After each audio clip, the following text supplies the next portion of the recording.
Hey, my name is Wes, welcome to this video.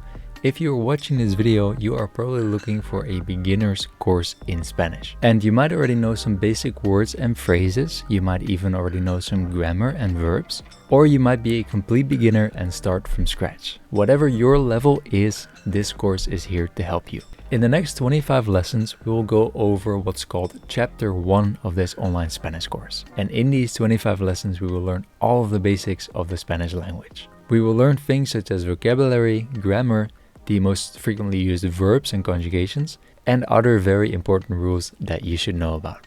And of course, you will learn all of this in a way that is easy to understand with examples and references to help you internalize and understand everything that you're being taught. So pretty much in a nutshell, that's what this course is all about.